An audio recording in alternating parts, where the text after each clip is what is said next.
Warahmatullahi wabarakatuh. Perkenalkan, nama saya Kelvin Sarvaldo, NIM 1222071374, jurusan Ilmu Hukum.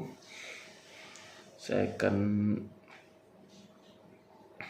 melaksanakan tugas kompre yang diberikan, itu 15 soal beserta jawaban. Pertama, apa beda petun dengan pengadilan negeri? Jawabannya itu, petun itu singkatan dari Pengadilan Tata Usaha Negara. Fokusnya khusus buat mengurus sengketa antara warga atau badan hukum dengan pejabat pemerintah. Contohnya gugat SK pemerintah PNS, gugat penolakan izin usaha atau pembongkaran paksa tanpa surat. Sementara pengadilan negeri itu umum, dia mengurus perkara pidana seperti pencurian, pembunuhan, sama perdata antar warga seperti utang piutang, warisan, uang prestasi, kontrak. Ya, intinya kalau lawannya pejabat pemerintah dan objek yang keputusan atau tindakan pemerintah maksudnya petun. Kalau lawannya warga lain atau perusahaan maksudnya pengadilan negeri. Yang kedua, siapa yang bisa menjadi penggugat di petun? Jawabannya, yang bisa menjadi penggugat bukan cuma orang perorangan. Pasal 53 Undang-Undang Petun nyebutin ada 3 pihak. Pertama, orang perseorangan. Warga biasa yang merasa dirugikan, contohnya itu guru yang diberhentikan sepihak oleh Dinas Pendidikan. Kedua, badan hukum perdata, perusahaan, yayasan, koperasi, contohnya PT yang izin usahanya dicabut. Ketiga, badan hukum publik, lembaga negara atau pemerintah daerah yang punya kepentingan tapi jarang terjadi. Syaratnya dia harus punya kepentingan langsung, artinya kerugian itu benar-benar kena ke dia bukan orang lain. Makanya kalau cuma warga biasa yang nggak dirugikan, nggak bisa gugat. Yang ketiga, apa yang dimaksud dengan legal standing dalam gugatan petun? Jawabannya itu, legal standing itu kedudukan hukum, artinya kamu punya hak buat maju ke pengadilan karena kamu yang dirugikan langsung oleh putusan pejabat itu. Misalnya Pak A gugat penolakan IMB, legal standingnya kuat karena IMB itu atas namanya. Tapi kalau Pak B yang nggak ada hubungan itu apa-apa selama IMB itu dia nggak punya legal standing. Kalau gugatan diajukan orang yang nggak punya legal standing, hakim bakal menyatakan tidak dapat diterima. Ini sering jadi alasan gugatan gugur di awal. Soal berikutnya yang keempat, apa fungsi mediasi upaya damai dalam persidangan petun? Jawabannya, setelah gugatan dinyatakan lengkap, hakim wajib mendamaikan kedua pihak sebelum masuk sidang pembuktian. Ini diatur di pasal 83 Undang-Undang Petun. Tujuannya biar perkara selesai cepat dan enggak bikin hubungan warga dengan pemerintah makin panas. Prosesnya dibantu hakim atau mediator. Kalau damai, dibuat akta perdamaian dan gugatan dicabut. Kalau gagal, sidang lanjut ke tahap pembuktian. Jadi upaya damai ini wajib dicoba dulu, nggak boleh langsung loncat ke sidang. Soal yang kelima, ya apa itu eksepsi dalam hukum acara petun? Jawabannya, eksepsi itu keberatan atau tangkisan dari tergugat. Penggugat biasanya diajukan dalam jawaban tergugat. Ada 2 jenis eksepsi prosesual soal secara formal. Contoh, gugatan lewat 90 hari, pengadilan nggak boleh berwenang gugat nggak punya legal standing. Eksepsi material soal pokok perkara. Contoh, penggugat salah seorang objek sengketa bukan kapten. Hakim bakal mutusin eksepsi ini dulu. Kalau eksepsi diterima, perkara bisa dihentikan tanpa masuk ke pembuktian. Ini cara buat nyaring gugatan yang lemah dari awal. Soal yang keenam, bolehkah gugatan diajukan secara lisan petun? Jawabannya boleh, tapi dengan syarat khusus. Pasal 56 Undang-Undang Petun ngizinin orang yang nggak bisa menulis atau buta huruf buat ngajuin gugatan lisan.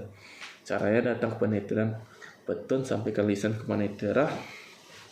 Nanti panitera yang nulis dan dibuatkan berita acara gugatan. Setelah itu dibacakan lagi ke penggugat buat dipastikan benar. Ini bentuk akses keadilan biar warga miskin atau enggak sekolah tetap bisa menuntut haknya. Tapi kalau kamu bisa nulis, wajib ajukan tertulis. Soal yang ketujuh, apa akibat hukum jika tergugat tidak hadir di sidang petun? Jawabannya, kalau tergugat dipanggil sah tapi enggak hadir tanpa alasan, sidang tetap jalan. Hakim bisa memeriksa perkara secara first take.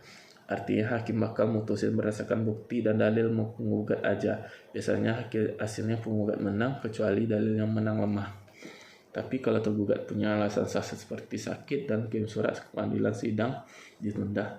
Maka instansi pemerintah sekarang jarang absen, soalnya risikonya besar kalah first take.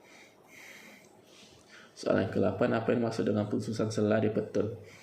Jawabannya, putusan sela itu putusan sementara yang keluar sebelum putusan akhir. Fungsinya ngatur jalannya sidang atau mencegah kerugian yang lebih besar. Contohnya paling umum, putusan sela tentang penundaan pelaksanaan ketun. Kalau penggugat khawatir SK penggusuran langsung jalan dan bikin rugi besar, dia bisa minta hakim tunda dulu sampai perkara selesai. Putusan sela nggak mengikat soal pokok perkara. Setelah sidang selesai, hakim tetap bisa memutusin beda di putusan akhir. Soal selanjutnya yang ke-9, apa perbedaan banding dan kasasi di peradilan petun? Jawabannya keduanya upaya hukum biasa tapi beda tingkat dan fokusnya.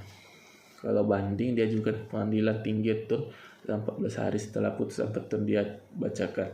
Di sini perkara diperiksa ulang secara lengkap baik fakta maupun hukum. Bisa jadi putusan yang diubah total. Kasasi itu diajukan ke Mahkamah Agung setelah banding selesai.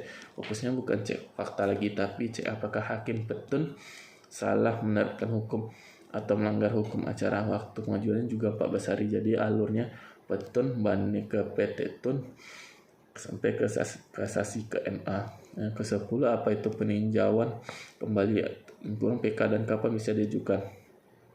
Jawabannya PK itu upaya hukum luar biasa dipakai kalau sudah nggak ada upaya lain tapi kamu merasa ada ketidakadilan sebesar syaratnya PK itu ada 4. Yang pertama ada novum bukti baru yang kalau dulu ada pasti mengubah putusan. Yang kedua, putusan bertentangan sama satu lain.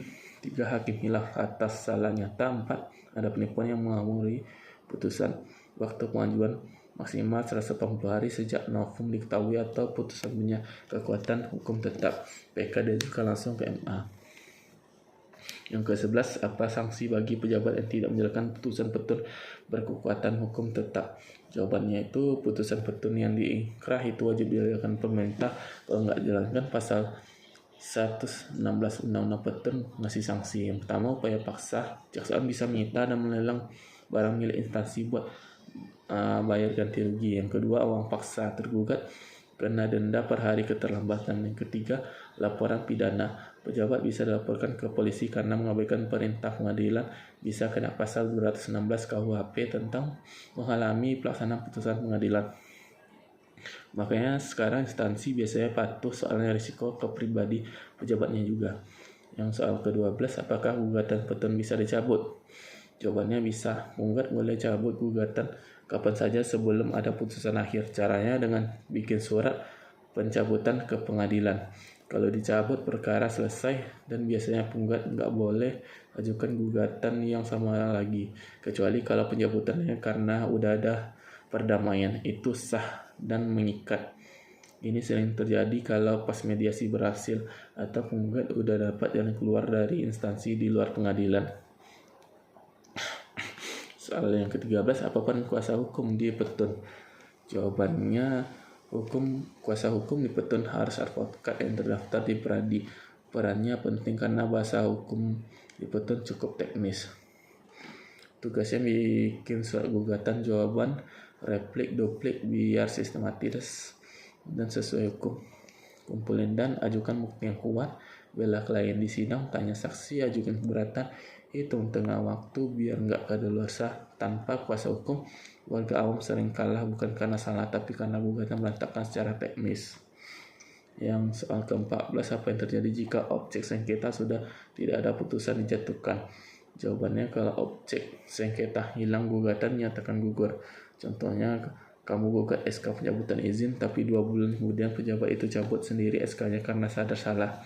Karena SK sudah nggak ada lagi yang bisa batalkan hakim, akibatnya perkara ditutup. Tapi kalau kerugian udah terjadi, kamu masih bisa gugat ganti rugi terpisah.